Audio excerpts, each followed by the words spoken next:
Сәлем достар, менің арнама қош келдіңіздер. Бүгін Whoopie Pie тортын дайындаймыз. Ең алдымен бізге сары май 72%, және де осындай шоколад керек. Менде бұл молочный шоколад, кондитерлік дүкендерде сатылады. Қант, какао, қопсытқыш, жұмыртқа және де ұн қажет. Май мен шоколадымызды су моншасында ертіп аламыз. Кейін 4 дана жұмыртқамыздың үстінен қантымызды бірнеше бөлікке бөле отырып салып, осылай миксерлейміз. Әппақ болып көтеріліп миксерленеді.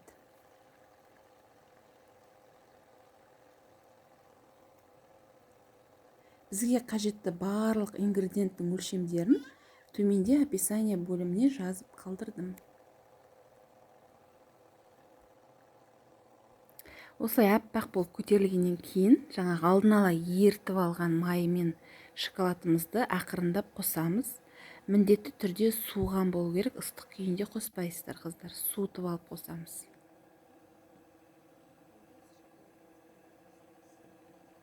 Қазақстан шоколадында қолдануға болады. Міне осылай барлығын, сұйық ингредиенттің барлығын біркелкі қылып араластырып аламыз. Кейін какао мен қопсытқышымызды саламыз.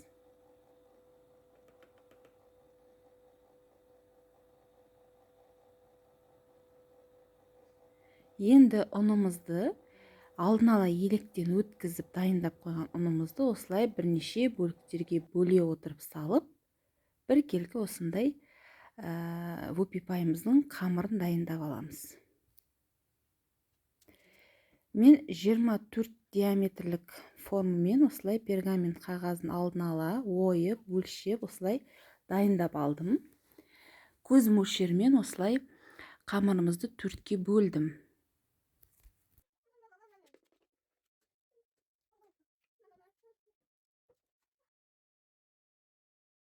Енді шпательдің көмегімен жан-жағына жеткізіп, осылай тегістеп шығамыз. Алдын ала қызып тұрған пеште 7-8 минутта пісіріп аламыз. Біздің піскен жаңағы қамырымыздың піскен-піспегендігін таяқшаның көмегімен қарайсыз. Егер таяқшаңыз құрғақ болып шықса, онда пісті деген сөз. Осылай барлығын біркелкі тегістеп алып, 4-еуін бірінен кейін бірін пісіріп аламыз.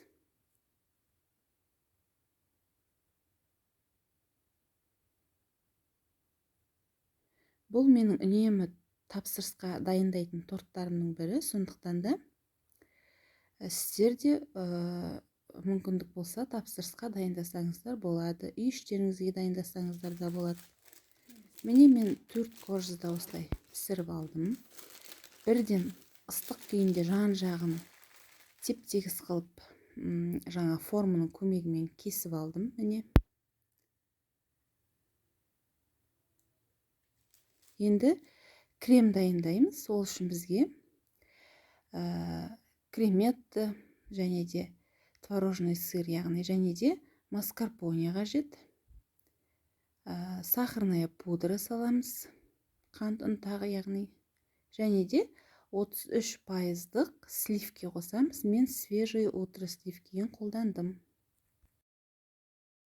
Егер қыздар менің арнама тіркелмеген болсаңыздар, міндетті түрде тіркеліп, қоңырау белгісін басуды ұмытпаңыздар. Енді барлығын осылай миксерлеп, біркелкі болғанға дейін араластырып аламыз. Біздің креміміз дайын. Енді арнайы Whoopie Pie'дің осындай насадкасын алып, ішін креммен толтырамыз. Бірінші қоржымызды алып, осылай шетінен шариктер шығарып, барлығын осылай жасап шығамыз.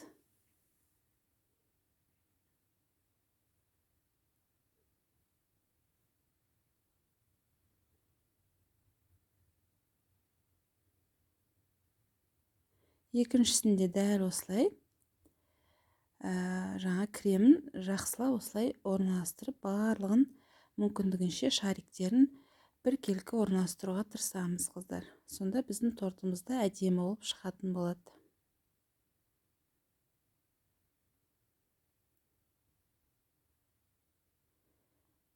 Дәл осылай 3-ші коржымызды да қайталаймыз.